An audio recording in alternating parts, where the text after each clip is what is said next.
I totally get why the term agency, quote unquote, can sometimes sound like a dirty word. Wow, you guys actually say what you're gonna do and then you do it. Two themes that I constantly see that really separate the pretenders from the contenders. All right, today I want to talk about why the term agency can be a trigger word for a lot of people in our industry. And I get it, I totally understand. I wanted to actually pull up what triggered this episode, which was a post that went somewhat viral on LinkedIn, which was authored by somebody who runs a brand. And we can pull this up, Katie, on the screen if you're watching on YouTube. But I'll read it to you in so many words here, especially if you're listening on audio. But she said the stupidest mistake a brand could do in 2025 is to outsource their brand social to an agency. Monthly calendars with 30 polished posts look great on paper, but it doesn't crack in today's saturated scene because it lacks speed to react, a real understanding of what audiences really give a damn about, and creative instincts built by posting, failing, and learning week by week. She said we made the mistake at her brand where they spent $100,000 a year in agency fees. I did the calculation there, Katie, and spent another $25,000 a year in boosting that content. They only grew 30,000 followers in 12 months. So we took some hard calls. They replaced the agency. They shifted to a two-person internal team, and their organic reach and their engagement went up drastically. And essentially, at the end of her post, if I'm reading correctly, what is the last word? Agencies can't build your creator muscle. Only doing the work can. And if your team's not doing it today, you're already behind. So listen, I obviously have a lot of thoughts. As a social first agency, you might think that I have a different perspective to this hot take. And again, I don't want to, I'm not saying that she's wrong in her perspective. Obviously, she had what looks like a pretty underwhelming agency. And listen, I've been doing this for over 12 years, owning a social first agency, working in sports and entertainment.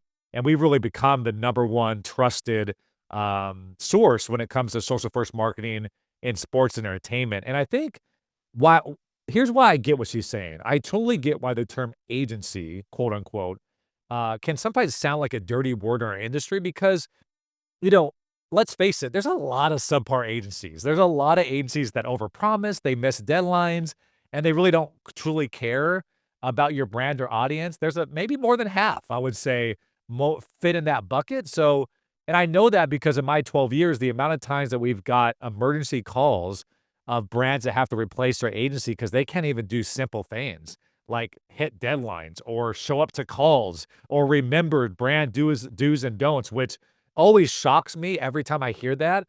Um, and one comment that's always surprised me here at STN, and we've been doing it for over 12 years now, and I hear it every year on multiple calls a year. Wow, you guys actually say what you're going to do and then you do it. What a low bar of entry that is to simply, I don't know, like say you're going to do something, commit to doing something, and actually following through. So that's always been wild to me that I constantly hear that from other agencies. And that's just not to say STN is great and everybody else is bad. I just mean that I've heard this feedback from CMOs and decision makers, like the woman who posted this. And I reposted my thoughts on LinkedIn as well. So I'm doing more of an audio or video version here. But in my opinion, I'll break it down for you. There's two reasons why you may have a sour taste in your mouth from agencies, or two themes that I constantly see that really separate the pretenders from the contenders when it comes to an amazing agency that can make you hit all your goals and really be an incredible secret sauce for you versus an agency that isn't hitting the mark. And the first one that I got to tell you is really the main one is so many old school agencies that were built on Madison Avenue, as social started to become a thing, they really slapped on social as a bullet point item on their invoice, which means two ways. You know, they were traditional shops, they were building these linear commercials, they were more built on legacy media and fancy brand campaigns. And as social media took off, they knew they had to shift. They knew their clients were asking for this. So they either built it internally and had no idea how social works, or they went out and purchased another smaller boutique social agency, brought it under their umbrella. But the end result is it's super generic work. The people at the top, the chief executive officer, et cetera, the C-suite, they didn't know how to really run that acquisition that they made. So ultimately, it's just like a C plus product that nobody's really happy with at the end of the day. The second thing I would say that ends up being an issue with some of these subpar agencies is what I call the CEO or founder bottleneck. oftentimes the CEO or founder, they're the practitioner. They're the one that was a former creator or really knows social inside and out. They come into the pitch room. They can sell a dirty sock essentially. They wow the brand with what could be, and then they pass it on to the B team or they pass it on to interns, and they've scaled to a point where they have people that can take on the work, but they don't have proper KPIs. They haven't been trained. The CEO isn't overseeing some of the work, or at least has proper talent like VPs and directors that have been outsourced. And we've done this at STN. We've hired somebody that spent 10 years at NBCU. We've hired somebody that ran all the brand marketing for Dunkin' Donuts, et cetera. And then you use that to your advantage so they can be smarter than me in a lot of key areas as well. So now, I'm not saying that a brand should outsource everything, although, we've done that quite a bit where we've ran the social 24/7, and then we have a VP or a director really be the editor in chief. So we do all the homework on the back end, and they're really setting the yay or nay strategy on the front end. Um, but I will say this.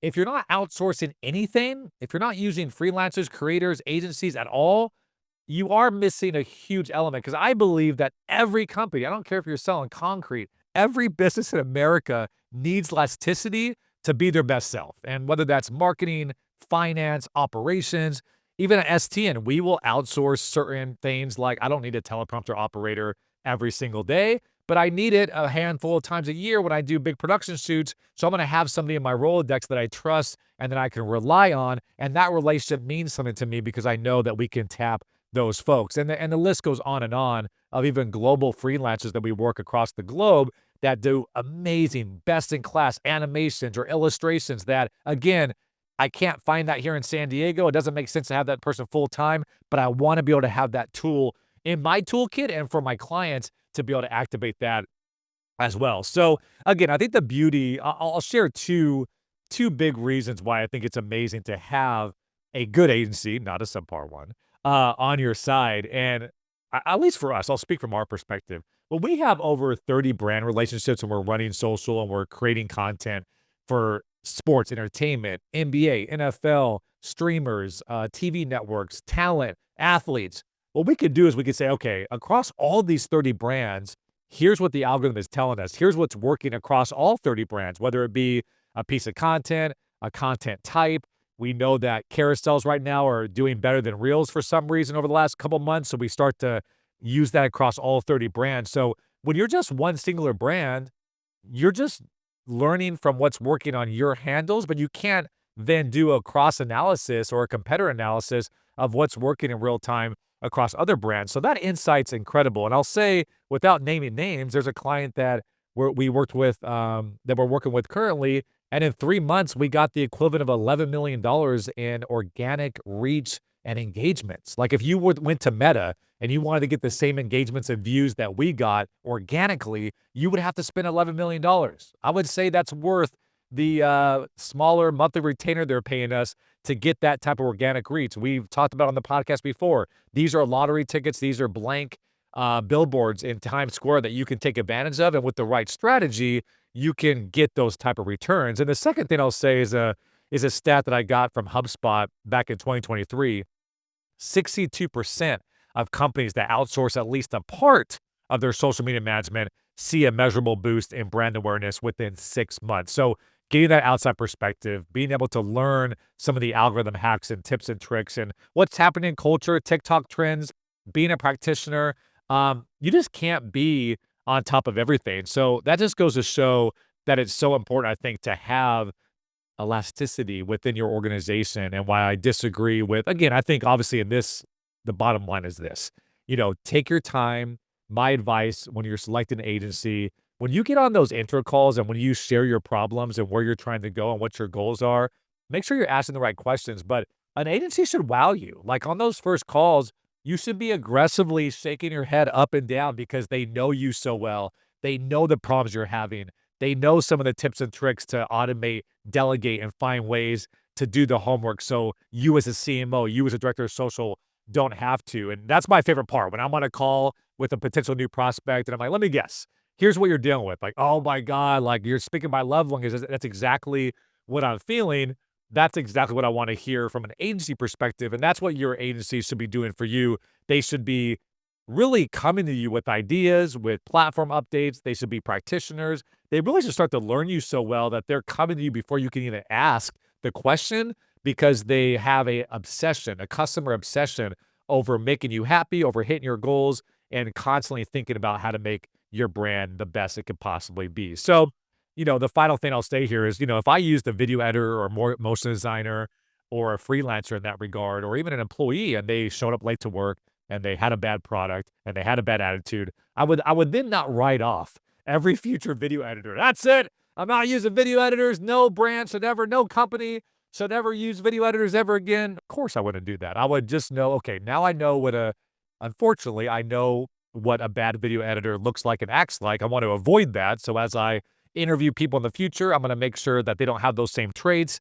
Um, I'm gonna test out others, and my goal is to go find the best in the world. I wanna find the best in the world, video editors, designers, social media managers, innovators. I think you as a brand, it's very, very good for your job, for your promotion ability, for your career to have these things in your toolkit, to have the amazing freelancers, the amazing creator relationships and the influencer relationships, and also the agencies that you can tap. Because listen, what's gonna happen is your boss is gonna ask for something that's absolutely impossible to do by yourself, or your team doesn't have the bandwidth. And if what is it? Your net worth is your network. If you have the agency Rolodex, if you have the friends, the colleagues, the experts, the consultants that you can lean on, it really makes you this person that is not just an individual contributor, but you're a multiplier. You can, by your network and your ability to have these relationships, you can really create anything. And no task is too big, no goal is too big. So that's my take. That's my rant. Listen, this was not meant to be a debate. Maybe we should invite her on the podcast and maybe just like talk about the goods and bads of agency relationships. But I thought that would be helpful because I know all of you that listen, you either have an agency partner, you're thinking about an agency partner, you've had a bad experience. I think we've all had bad experiences with agencies or consultants or freelancers. I think this chat was all about what I've seen from my standpoint, not to force you into hiring STN or agency necessarily, but just to give you a different perspective and why finding the right employee, the right consultant, the right agency will always be what's best for your brand. There it is, Business Social. Hope that was helpful. Make sure to subscribe. Make sure to do all those fun things for us as well if you find value in this content. Hope this was good. Thank you to producer Katie, to Grace for all their help as well behind the scenes. This has been yet another edition of the Business of Social podcast. My name is David Brickley. It's all been powered by STN Digital.